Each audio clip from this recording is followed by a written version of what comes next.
All right, hello, ladies and gentlemen. So in today's presentation, we are talking all about training around pain and injury, specifically for hikers.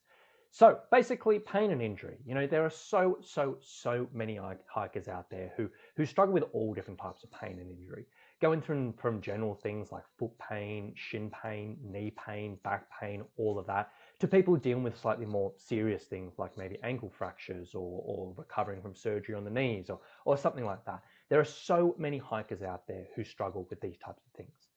And for the everyday hiker who just kind of gets out on the trail, likes to go out and enjoy themselves, these things can obviously be pretty frustrating. They can be pretty limiting, but you can work around them because you have the option of like taking some time off your hiking, going through a steady rehab and recovery process, getting yourself back to baseline.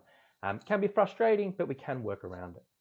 However, if you've got a big adventure coming up, if you've got something booked in the next 3, 4, 5, 6, 12 months or whatever it may be, this can get a little bit tricky and this can get into, a bit of a tricky situation. It's something that I talk to hikers about every single week. Because ultimately, when we're in this situation, we've got pain and injury, but we've got a trip coming up, we need to kind of find the balance between things where obviously we need to respect the rehab and recovery process. We need to give whatever issue you're dealing with the space and the time to recover, to get back to normal and actually get back to baseline. But also on top of that is if you do have this timeline ahead of you, you want to make sure that you're not underprepared for the adventure, that you don't just spend months and months and months recovering or getting back to baseline, and then all of a sudden you've only got 6 weeks to actually get ready for your adventure, and you're severely underprepared, because not only that is going to put you at risk of just not having a good time on the trip, but also, depending on your situation, if we're underprepared, that can be a big risk factor in regards to flaring things up again. So if you are dealing with pain and injury and you've got a trip coming up, we need to find this balance between where we can respect the recovery and rehab process, but make sure you are actually moving yourself forward. So when you get out the other end of that rehab and recovery process, you're actually in a good position where you can kind of ramp things up and get your training to where it needs to be in a way that isn't going to be too stressful. So today we're basically going to be talking about just some simple principles around how you can move your training forwards while dealing with pain and injury. Now, to be honest, like obviously there are so many different injuries and pains out there to so many different degrees. So I'm going to be talking a little bit more general terms and general principles, but I think this should be good to help a lot of people in most situations. On top of that, I am specifically going to be talking about people mainly who are dealing with lower body pain and injury, so feet, ankles, knees, shins, because they're the things tends to be limiting for hikers, as opposed to shoulder or neck pain. Yes, some of these principles will be useful, but they're a little bit easier to work around and don't really need to use as much thought as some of these things are, but just let you know. And also we're specifically talking about someone who's leading into a trip. Again, the principles can be applied to any type of hiker, but that's where this really we're really honing in towards. So a quick note before I get into everything, what I am talking about today is we're talking about training around pain and injury. We're not going to be going into the specifics of dealing with foot pain, with knee pain, stuff like that. We're talking about training around it. And essentially, if you do struggle with something like this, if you've got foot pain, whatever it may be, you should probably be getting some specific advice around how to deal with your issue. So you're actually going through a process to help build that up or help that recover or help that get back to baseline. So, first port of call, outside of like if you've got surgery, then obviously you're talking with your surgeon. But if you are dealing with some type of pain or injury, probably most people should be talking to like a physiotherapist or a physical therapist if you're over in the States, or if it's a foot issue, maybe a podiatrist. They're kind of your first point of call. And if you are dealing with something like this and you've got a big trip coming up, it's well worth the time and investment to go and see those people. Beyond that, if you're like, actually, I've seen a physio that kind of released me for general exercises, general training, but I'm still kind of struggling things. Or maybe I've seen a bunch of people in the past and they don't really understand the issue, or maybe my issue isn't so crazy, but it is still a bit limiting or anything like that. Then beyond that, you still probably should be working with some type of coach or professional. So they can get specific advice around overcoming your particular issue. Just to preface all of this, because that is going to be worth its weight in gold. Just so you are aware of the specific things you should be doing to help with your specific issue. So, keep that in mind. But with that being said, let's talk about this other concept around training around that specific issue and how you can move yourself forward and develop your fitness and your capabilities for the trail while respecting that recovery process. So the first place is really where we want to start. And we want to have a little bit more of a bird's eye view around this. Because all too often, when people are struggling with an injury or with a pain, some type of limitation, they tend to get stuck in a one-track mind with their training. In the sense of a really, really common story that I see is people are like, hey, all right, I've got ankle pain or I've got back pain or whatever it may be.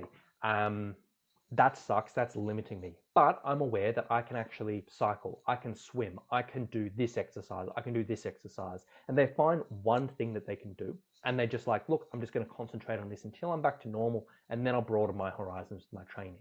Now, this approach is absolutely fine for general life. If you're just looking at general life and you're just getting yourself back to things, this approach works absolutely fine because you're still getting exposure to some type of development of training, whatever it may be. It can be really, really good. But if you do have a particular adventure coming up, this is probably not the best approach and it is a little bit limiting. Instead, we want to really have a bit of a broader look at things. And we want to say, okay, we've got an adventure coming up. We know there's going to be particular challenges we're going to be facing. We know there's going to be some particular aspects of fitness I want to be developing with my training. And even though I've got pain and injury, we want to make sure we're covering those things to the best way that we can. So essentially, when we're looking at getting ready for a hike, regardless of what hike you're doing, there's really sort of three big things that every single hiker needs to be really hitting, or doesn't need to be, but should be hitting to help with their hiking. Number one is aerobic fitness. Now, aerobic fitness is the ability of your body to produce energy for long periods of time, which is the single most important aspect of fitness for any hiker, regardless if you're doing a day hike to a multi-month hike or whatever it may be. That is absolutely crucial in any hiker's preparation. Now, on top of that, strength development. Strength and endurance go hand in hand, really, really, really, really beneficial for hikers in numerous different ways, around helping protect against pain and injury, around helping movement economy, making like going up and down hills much easier, making pack carrying much easier. So valuable. And on top of that is we also do want to think about, okay, hiking does have its own specific challenges, things like going up and down hills or rougher terrain or whatever it may be. And we want to make sure that we're actually exposing the body to these types of things. So regardless of what your limitation is around your pain, your injury, to the best of our abilities, we still want to be exposing the body to things that are going to develop your aerobic fitness, develop your strength, and help you in some way, shape, or form with hiking specific challenges, as opposed to getting really, really, really so narrow-minded and just focus on one of these things or one thing that feels comfortable. We want to do our best to work on these three things while you're going through your recovery process or while you are limited.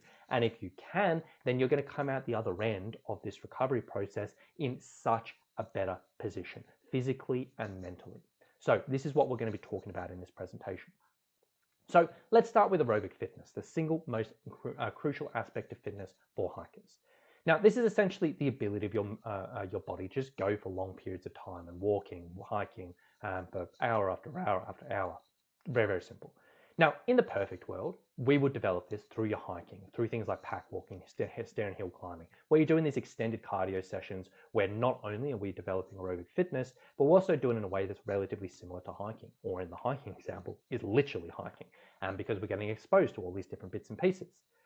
However, obviously, if we're dealing with pain and injury, and particularly lower body pain and injury, these things can sometimes just not be doable. Maybe you literally can't go out and hike. You've been told, doctor's orders or physio's orders, look, you can't hike for a couple of months.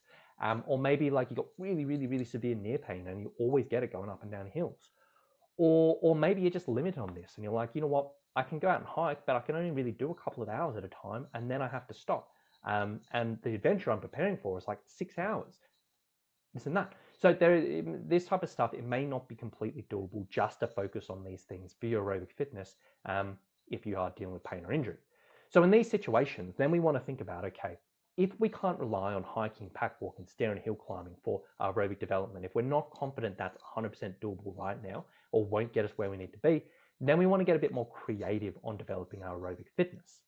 Now, the good news when it comes to this is while this hiking specific cardio, the examples I gave you before, is probably the best when it comes down to it, we can actually still see some really, really, really good results from things which look a little bit different to hiking. And essentially are things that are still going to develop our aerobic fitness and develop a lot of good positive adaptations in the body, but they're just a little bit different to hiking. It doesn't have to be exactly hiking specific stuff to get you where we need to be. So essentially what we're talking about here when we're talking about pain and injury, and if we're limited with our walking and our hiking, off-feet conditioning can be a really, really, really good option here and a really, really good thing to lean on. Now, essentially what off-feet conditioning is, it involves cardiovascular exercise. So exercise you can do for extended periods of time, which just doesn't involve walking or typically running, and puts minimal impact through the lower limbs. So examples of this are like cycling, whether it's on an outdoor road cycle or on a stationary bike. You can hop on a bike, and if you've got severe foot pain, you can go on a bike and you can probably do it. Doesn't put pressure through the feet, doesn't put pressure through the ankles, puts minimal pressure through the knees, minimal pressure through the hips. Can be a really, really good option for people who are limited in these options. Other examples are the elliptical, or swimming or pool walking. You know, there's a ton of different options. Sometimes we just need to be a little bit creative. But essentially this off-feet conditioning can be a really, really, really good way of developing cardiovascular fitness and aerobic fitness without stressing out the injured sites or the issue sites as well as can be. And we can lean on these as much as we need to really get some positive aspects of your fitness without aggravating those things and while you're going through your recovery journey. Now, obviously, some of these things, it does require access. You know, cycling and elliptical, it needs a piece of equipment. The swimming or pool walking needs a body of water. For some people, this is super easy. They may have one of these things lying around. They may have a gym membership. They may have just a pool locally or anything. Great. If you don't have access to one of these things and you do have a big trip coming up, it's probably worthwhile just having a bit of a think about thinking, okay, how can I get access to something like this? Because if you can, it's going to make your life so much easier. It may not always be doable. It may not always be possible, but have a think about it. Now, first place you want to look at if you're sort of saying, hey, you know what, I've got an injury, got a trip coming up, I don't have access to any of these things, looking at borrowing something. Like, you don't have to go out and buy, you know, brand new stationary cycle, which will cost you hundreds of dollars. But 90% of people listening to this probably has a close friend or a relative who has a stationary cycle sitting in their house and it's just being used as a clothes rack. Never gets touched. It's literally just used to dry clothes. I'm so sure 90% of people would have it. So sometimes it just takes sending out messages to friends or family and say, hey, would anyone have one of these? Can I borrow it for like 8 weeks or something like that? You might get lucky. The other option is maybe buying something, like you don't have to go for first hand, but second hand. Go on a Facebook marketplace or your local Gumtree or something like that and just sort of see if there's any of these secondhand things up for sale. More often than not, they pop up. And the good thing about the secondhand ones is you can get it, you can use it for 8 weeks or 10 weeks or 16 weeks leading into your trip. Then you can probably just sell it for the same amount of money. Another option. Or, you know, just to make things easy, even getting a temporary gym membership. As much as a lot of hikers don't like the gym, and I fully understand that environment may not be much fun, but just buying a membership for 4 weeks, 8 weeks, 12 weeks to make these types of things doable might be a good thing looking into. So I fully understand not everyone will have access to these, but if you do get a little bit creative and think outside the box, it can be accessible to a lot of people. So once you've sort of figured out like what you have access to, if anything, but hopefully you do, there's really 2 good ways you can go about this with your training. And there's a million and one different ways going about it, but 2 big categories, I should say.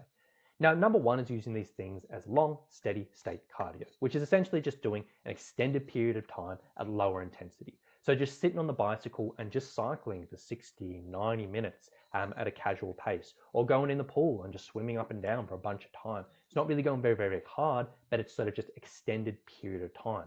And essentially what we're trying to do here is this can be a good replacement if you are restricted from doing longer walks and longer hikes. Because longer walks, longer hikes, when we're going for hour after hour after hour after hour, we still want to get some exposure to just long periods of movement. So these can be a really good option if you can't do that with your walking, with your hiking. So for example, you may have a stationary cycle and you might hop on, put a movie on and go for 2 to 3 hours. As much as that's nowhere near as much fun as hiking, as much as that can be pretty boring, it's an option and it can just give us this exposure, this longer periods of time. So you can really, really use this and it can be very, very effective here. Now, the other option is basically, okay, you might use this type of stuff as higher intensity cardio. So in the situation where you're like, you know what, actually, I can actually go out and walk, and I can walk for a couple of hours or walk for quite a few hours, but I'm aware that, look, when I push myself, if I go on a bit of a rougher trail, if I carry something a little bit heavier, if I go a bit quicker, that's where my issues crop up. And then we might say, okay, with this off-feet conditioning, maybe actually we'll use something like this to be a bit higher intensity. So, you know, you may go on your bike or your elliptical, or you may go in the pool and do some slightly more quicker, more challenging, higher intensity workouts to develop these aspects of fitness, and then using your lower, your on feet, your walking sessions, just for that sort of slower, steady state stuff. So you may hop on a stationary bike and do 3 minutes really, really quick and 90 seconds rest, which is a really simple interval structure, but very effective. And do that a bunch of times. And this can be a good option here. And this essentially allows us to access some of these more difficult, more higher intensity things, but again, with sort of more minimal impact. Because a lot of people out there who have foot pain, shin pain, knee pain, hip pain, one of the big triggers when it comes to those types of things is just increased speed. And if we're going really, really quick on the trail, or if we're going really, really quick up a hill, that can be a bit of an aggravator. So this is a really decent option. Now, there's lots and lots and lots of different ways you can kind of put this together in regards to your training and in regards to your training journey. But a couple of simple ways you could look at this is, say you have got a trip coming up in 16 weeks and you're like, you know what, I've got a trip coming up in 16 weeks. Right now, I'm going through a recovery process. I've got like really bad ankle pain or really bad foot pain or something like that. And then it may be a case of you may start off all your cardio off feet and then slowly transition to more on feet as your recovery process goes. So if you've got 16 weeks, it may be 4 weeks where all your cardio is on these off feet options. And then next 4 weeks is like, most of your cardio is on here, but like 3/4 of your cardio is off feet, but you do a little bit on your feet. And then 4 weeks where it's like 50-50, and then the last 4 weeks where it's just on your feet. And as you can see, it's a nice transition where as your recovery process goes and goes and goes, you're kind of respecting that and slowly transition out of this. Or alternatively, some people, and I get a lot of my hikers doing this, is they may use these options the whole way through their training. So they may do the entirety of their training. They do 50% of their stuff on their feet and 50% of the stuff off their feet. And then that's just a good way of just managing, making sure not too much stress goes through the feet or the knees or the lower limbs through the week. There's lots of different ways of going about it, but that's kind of how you may look at it. So that's our aerobic fitness. Basically, we want to be looking at, okay, how can we develop our aerobic fitness, respecting our recovery process, off-feet conditioning, really, really, really, really good and valuable. Now, next one, we want to talk about strength. Now, strength training is incredibly valuable for hiking. I'm not going to harp on it too much on this, but it is just so valuable for any hiker out there. If you are dealing with pain or injury, probably for 90% of the issues you're dealing with, more than likely your specialist will want you to strengthen up somewhere in the body already. Whether it's the specific area that's dealing with the pain or injury, or whether it's the muscles above and below which are kind of supporting the area, or whatever it may be, more than likely strength training is going to be part of your picture. And if it's not absolutely completely obvious why it's not, you may want a bit of a second opinion, because it can be really valuable in like 90% of situations. However, beyond this specific strengthening that we're sort of talking about, all right, that's your particular rehab, we also want to be looking at, okay, how can we develop strength in other areas of our body? So again, respecting that recovery process and working around that area, but how can we develop other areas of strength in the body, which is going to be really, really beneficial. It's going to be super, super beneficial for number one, helping you develop while this is all happening. And also number two, once you come at the other end of your recovery, just making sure you're in a really, really good position. So there's a few different ways we can kind of go about this. And it's a bit tricky to go into specifics on this, and I'm going to try my best. I was trying a few different ideas, but there's a few different ways we can kind of look at this. Now, first and foremost is, if you are a hiker and you've been doing strength training in one way, shape, form or another, and then you picked up some particular pain or injury, and then you're like, okay, what I was doing before isn't really doable right now.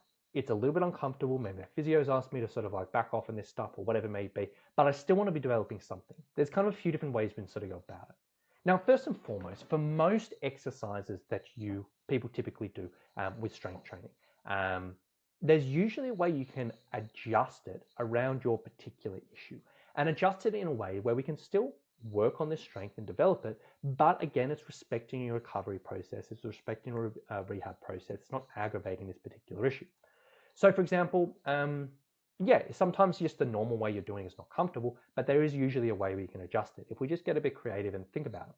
So a common example of this is knee pain and squats. So a lot of hikers struggle with knee pain, and squats is often an aggravator for a lot of people with their knee pain. And whether it's a really, really acute dealing with knee pain, they're like, oh my gosh, I really tweaked it on the weekend, it's really uncomfortable. Or whether it's a case of like, hey, this is just a long-term thing, but it goes up and down, or whatever it may be. Maybe the normal way you do squats isn't super doable right now. But then we can kind of think, okay, it's not super doable right now, but I'm aware that doing squats, developing my quadriceps, is going to be pretty valuable for me. How can I go about this? How can I adjust my normal exercises to make them a bit more accessible? So a simple option here might be, okay, maybe I can reduce the range of motion. So a simple thing here is, if I normally go down a certain amount of weight, and I go down a full, into a full squat, maybe if I just do a half a squat, that'll be doable. Or maybe if I just do a quarter of a squat, that'll be doable. Both of those are perfectly relevant options, but you can just change how far you're going down, and sometimes that's easy enough to work around things. Or it may be a case of adjusting certain angles in the body. So using the squat example again, for a lot of people who struggle with knee pain or struggle with hip pain, sometimes if we just put something underneath our heels, so we put like a block or a step or something like that and people squat, all of a sudden they can do that and they're like, this is actually comfortable.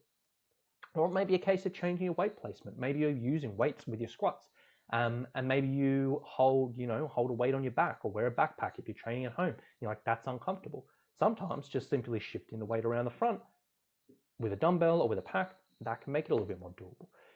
Usually there is a way of adjusting an exercise around your discomfort. And sometimes it's just a case of playing around with these types of things. Typically, if you're just doing this by yourself, this range of motion is a really simple way of doing it.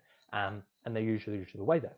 Or you can sort of ask your physio, your physical therapist and say, hey, actually, you know what? I've been doing these exercises. I would love to continue on. How can I adjust this around what I've got? It'll usually help. Now, another option is sort of looking at, okay, using different exercises. So sometimes certain exercises are not comfortable.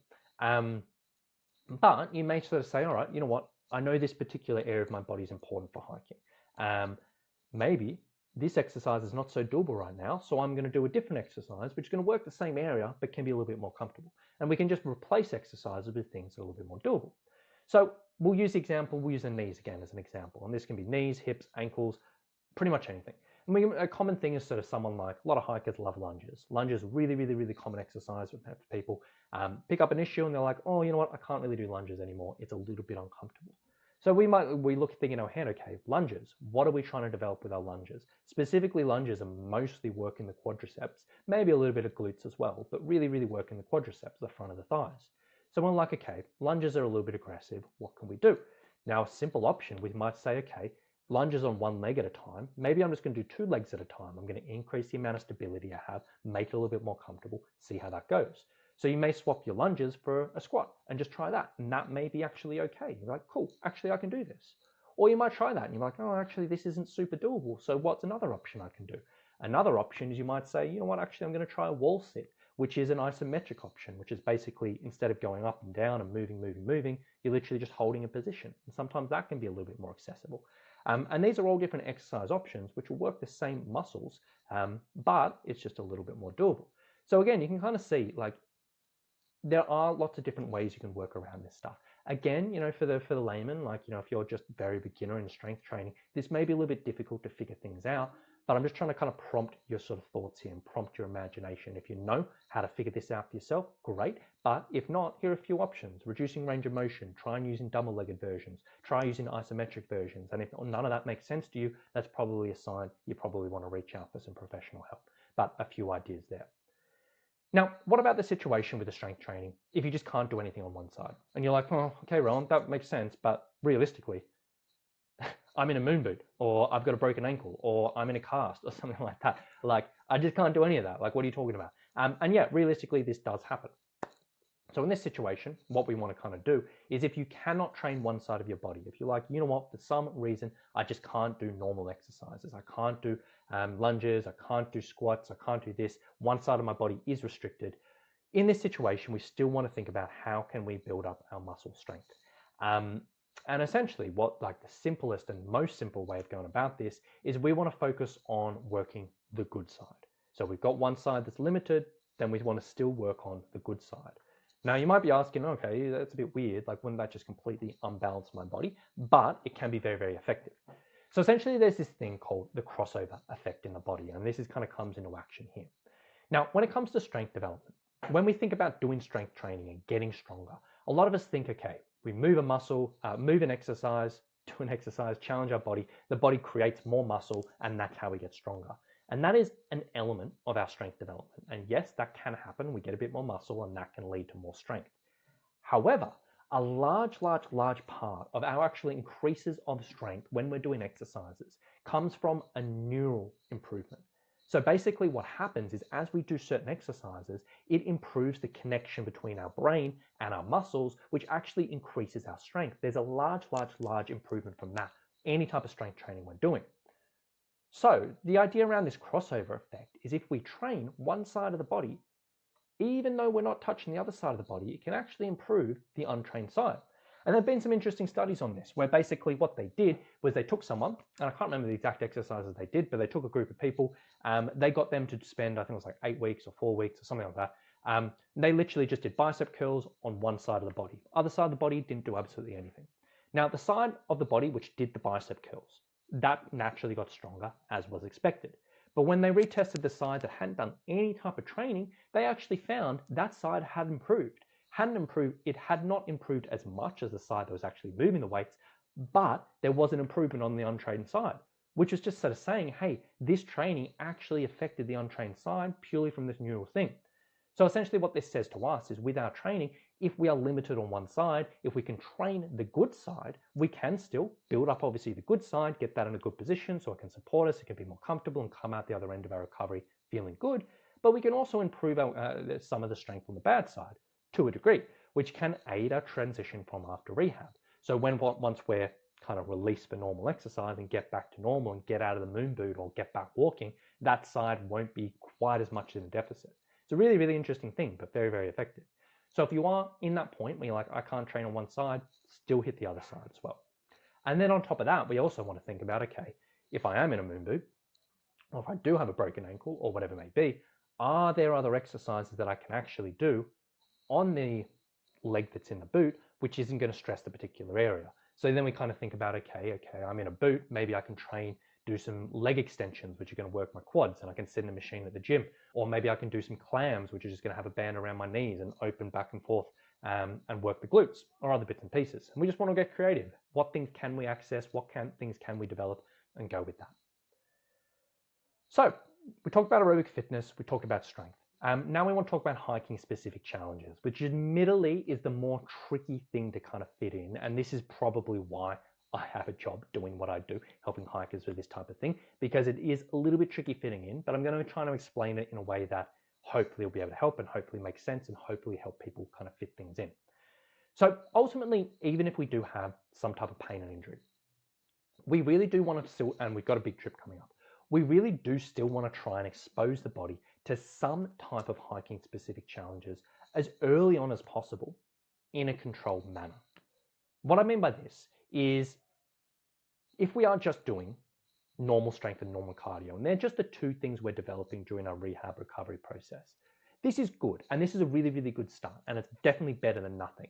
And this may be absolutely perfect if you're just day to day, but if you do have a particular trip coming up, it sometimes can leave us a little bit short, because if we've got 16 weeks until a trip and we spend 8 weeks purely just doing normal strength and normal cardio, and we come out of our rehab process and we're like, okay, now we need to get ready for our trip.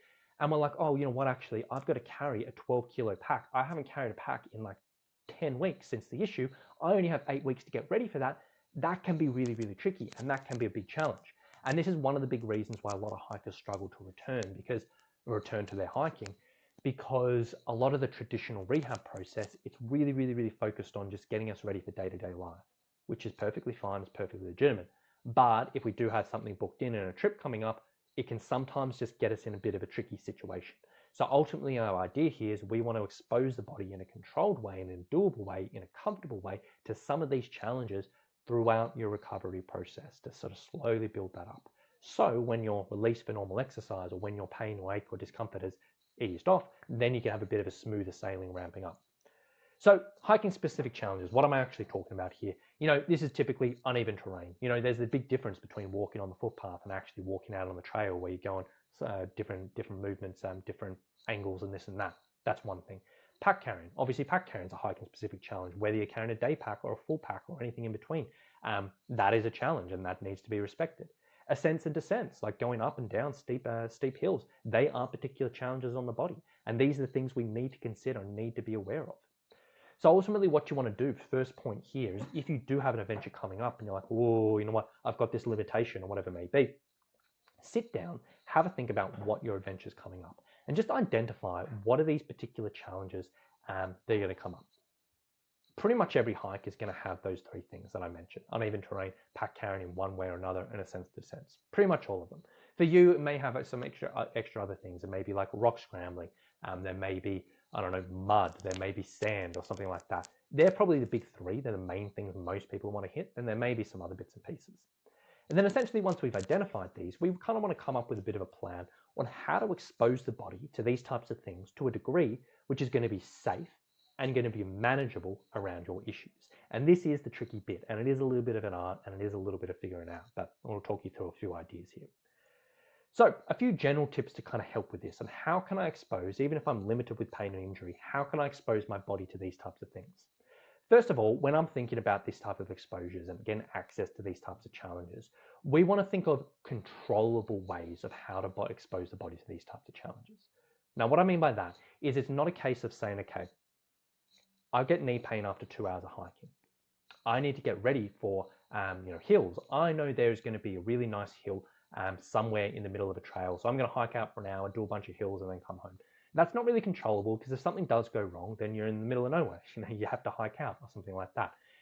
Or if you're like, I've got a rock scramble, and I'm like, well, I'm going to go scramble somewhere up this mountain, and then all of a sudden you get to the top of the mountain, you're like, oh my gosh, I'm in a dodgy situation. We want to be controllable. We want to be in a situation where as many factors as possible we can control. So if something does go wrong, if you bite off a little more than you can chew, then we're not going to be in a bad situation. So examples here, simple things. Pack hiking. You might be like, oh, I need to get ready for pack hiking. What is a controllable way of going about this and exposing the body to this type of thing?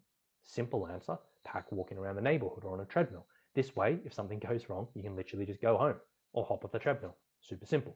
Or it might be steep ascents. Instead of thinking, okay, I'm just going to do lots of hikes which have lots of up and down, you might be like, you know what, actually around the corner, I've got a little bit of a hill. That's something I can practice on. Or uneven terrain.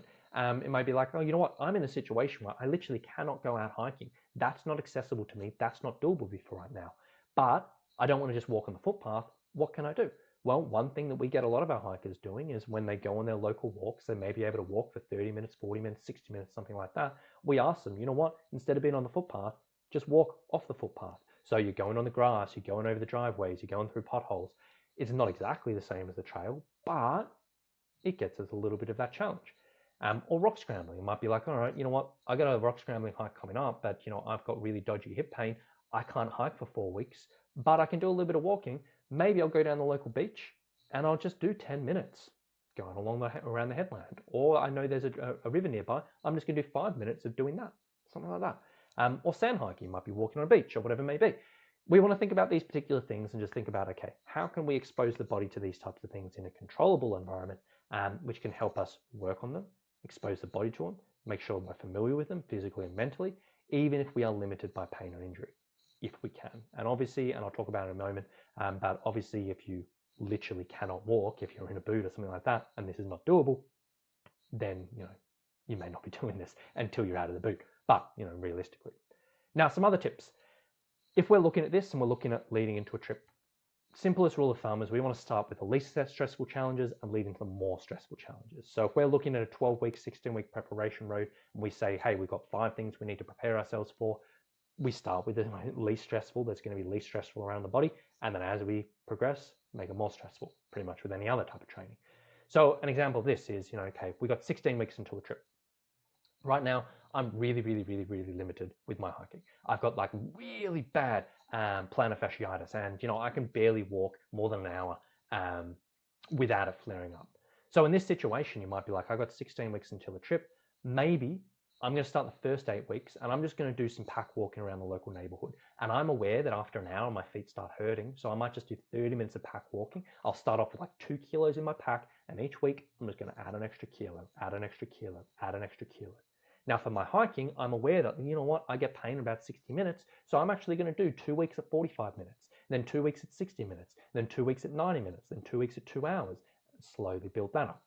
And then you're like, okay, I've done 8 weeks. Then the other challenge I've got to get myself ready for is stair or hill climbing. I'm aware I've got lots of that on the trail, but I'm also aware that's really stressful on the feet. So then we might say, you know what, actually, I'm going to swap out that pack walking. I'll introduce that stair and hill climbing and I'll build that up. And with my hiking, actually, after 8 weeks, that's when I'm going to start introducing a bit of pack weight. And as you can see, we're kind of slowly staggering these challenges in a way that we can slowly build up. Instead of throwing it all at once and saying, you know what, I'm going to do stair climbing, I'm going to do pack walking, I'm going to do pack hiking all at once, this is much more manageable. It's kind of common sense, but it does need to be said. Now, the other thing, and just your overarching theme when we're looking at this type of thing, is essentially we want to be sitting below what I call the doable threshold, which essentially, if you are dealing with a pain and injury and introducing these challenges, we want to do it in a way where we just don't keep on aggravating the issue. We don't want to introduce pack walking and just keep on flaring up the knee or the feet or the hips or whatever it may be. We want to sit below whatever threshold you have in regards to discomfort and slowly build this up. And even if we only end up doing a tiny, tiny, tiny amount of exposure to this, and then slowly building that up, and then you get cleared, and then you can ramp things up, that's absolutely fine. But even tiny bits of this can go a long way. So essentially what we want to do is, and what you want to do is figure out what you can do relatively comfortably, which isn't going to aggravate your issues, and stick with this. And then as your capabilities build up, and as your resilience builds up, and as your recovery process goes along, then we slowly keep on building up. But we're always sort of sitting below this threshold of aggravating things. Now, for an example of this is like maybe ankle pain. Just to really put this in super simple terms, it may be a case of like, okay, I've got ankle issues. I'm aware that after 3 hours of hiking, I get a lot of pain and it blows up like a balloon. I'm really, really uncomfortable. So I'm going through a bit of a rehab process. So, initially you might just start with 2 hours of hiking and then do 2 hours and 2.5, then 3. And then as you build up the strength, then maybe 3.5, then 4, and slowly build up that kind of under that threshold. Or it might be like knee pain on stairs. And you might be like, a lot of people get significant knee pain on the stairs and they really, really avoid stairs for a long time. So we may be aware that, look, actually I've tried this and I realized after 10 minutes I get knee pain of going up and down stairs. So it may be a case of saying, you know what, actually I'm just going to start doing 5 minutes. I'll do 5-minute sessions on the stairs. That's all I'm going to do this week. And then next week I'm going to do 7 minutes. Then next week I'm going to do 9 minutes. And next week 11. And we're just sitting below that and slowly building it up. Kind of that's what we want to be looking at. And even if you end up just being a tiny, tiny, tiny, tiny, tiny amount of this type of stuff, while you're going through your rehab stuff, if it's doable, it's just going to set you up for so much more success out the other end and as you're getting closer to your trip. Now, admittedly, that is a bit of trial and error, and it can sometimes be a little bit tricky. And then the whole pain idea is like sometimes these thresholds will change for a bunch of different factors, which I won't go into now, but it is, pain is a bit tricky, but that's the general principle. Now, a couple of example situations. Again, this is a little bit like all over the shop. I fully understand if that's not 100% clear, but I'll give you a couple of example situations to kind of paint this a little bit, hopefully clearer. Example situation number 1. Let's just say this person, maybe you've got to get ready. You've got a trip coming up and you've got 6 hour of day pack hiking. That's what you need to get ready for. 6 hours, carrying a day pack on your back. That's what we need to get ready for. Now, currently you're aware that, look, I have ankle limitations. I've got ankle pain. And in all honesty, right now, I can't do more than 1 hour of walking without pain. That's my kind of limitation. I'm aware of that. My physio's told me, look, let's just sit on that till we rehab things or whatever it may be. That's my limitation right now. So in a potential plan here, you may say, okay, that's my limitation. What am I going to do? Number 1, I'm going to start with 45-minute pack walking sessions just around the local neighborhood. That's going to be under the limitation. And what I'm going to do is I'm just going to start really, really, really, really light and slowly build it up. So I may start with 2 kilos. That's absolutely fine. Then next week, 3 kilos, that's fine. Next week, 4 kilos, that's fine. Next week, 5 kilos, that's fine. Next week, 6 kilos, I'm like, oh, that's a bit too much. Then I pull it back and then build up again. Super simple. With your hiking, you may be like, okay, you know what? I'm going to do 60 minutes for the first 2 weeks. I'm going to sit right at that threshold. Then after I progress with my strength or whatever it may be and with my rehab, then I'm going to do 90 minutes to see how that goes. Then I'm going to add an extra half an hour and then slowly but surely build things up. I'm aware that, look, in these situations, I actually am not getting a huge amount of exposure. Like even 2 hours and 3 hours of hiking is a long way from 6 hours. So I'm going to try and do some longer cycling sessions. I know I can cycle. I can hop on a bike and, cruise around. And I know it actually doesn't aggravate my ankle. So I'm actually going to go out and do some 3 or 4 hour cycles outdoors. And I'm going to enjoy that and have some fun and just spend the weekend doing that. And then on top of that, I'll do a bit of strength and this and that. And as you can kind of see, look, we're kind of getting this balance between sitting below that threshold of discomfort, getting some exposure to the longer cardio, and then as the ankle progresses, we'll do more hiking and this and that. Now, another situation, let's use the same example, 6 hours of day pack hiking. Maybe you're in a situation where you're like, you know what, I actually have been told I can't do any walking for 4 weeks. I've been told to stay off my feet as much as I can for 4 weeks. So in this situation, you may say, you know what, 4 weeks, how am I going to work on my fitness? Well, I'm going to do some cycling, I'm going to do some pool walking for 4 weeks. That's what I'm going to focus on. I'm going to develop my fitness there. Now, once I get through that 4 weeks and the physio's like, you know what, you can start doing a little bit of walking, then I'm going to introduce some really, really, really short hikes below the pain threshold. The physio said, you know what, you can go out and do 60 minutes of walking at a time. I'm going to go out and do 45-minute hikes. And then I'm going to also introduce a bit of pack walking. Maybe I'll just do 20 minutes or 30 minutes. Again, sitting below that pain threshold, wherever we're at, and slowly creep up. Then over time, you know, maybe I've done that for 4 weeks or 6 weeks or anything like that. And I've built up my hiking distance. And I'm like, you know what, I'm feeling pretty good with my hiking, but I'm still doing it without a pack. So then I might say, look, I built up to 4 hours of hiking with a really, really light pack, but I need to get a little bit heavier. Then I might pull my hiking back. And I might go back to 2 hours, but introduce a bit of pack weight and then slowly build up like that. You know, there's a million and one ways of going about it, but hopefully that just gives you, the kind of visual idea around how you may sort of look at this. And you can like shift pack walk into hill work and build things up there. Now, admittedly, this is a bit tricky, and I fully understand if you listen to this like, oh, Rowan, kind of makes sense, but that is a little bit tricky. And in all honesty, that is why I have the job doing what I'm doing, because it is such a tricky thing. But ultimately, the main points are, when you're looking at this hiking specific challenges, what do I need to get ready for on the trail? What is currently doable for me? How can I slowly build this up? So number one, I can hit the endpoint that I need before my trip. Number two, I can stay below that threshold of discomfort as well as I can. Number three, I can slowly build things up. And when I say slowly, as slow as you physically can, building things up, which will still get you to the endpoint. And the less aggressive jumps we do up in regards to any of this stuff, the better. It may take a little bit of thinking, may take a little bit of planning, may take a bit of trial and error, but this is the gist. And if you can sort of get this in, it's going to go a long, long, long way. So, oh yeah, and then before I go any further, what if I can't do any of this? In all honesty, there'll be situations where you literally can't do any of this. You're like, all right, Rowan, go out and do 5 minutes of stairs, but I'm in a moon boot. I can't do that. So in this situation, again, during these times, we just need a rough timeline of your recovery. So you just need to ask your specialist, hey, roughly how long do you think I'm going to be in the boot for? Roughly how long do you think until I can actually start walking again, or whatever it may be? Get a bit of a rough timeline. Come up with a bit of a rough plan of attack of when it may be accessible, and just sort of think, okay, I've got 6 months until my trip. I'm going to be in a boot for 8 weeks. That'll give me, 18 weeks until my trip, whatever it may be. Then you can kind of sketch out a little bit of plan of attack from there. It probably will change. It probably won't be 100%, but it'll kind of get you there. And in the meantime, then we need to lean in those off-feed options. Then we need to lean into the strength training and really, really focus on that stuff until you get that clearance and you can slowly introduce that type of stuff. So if the hiking specific challenges are not accessible to you in any way, shape, form or another, you've still got off-feed options, you've still got strength training, lead into those.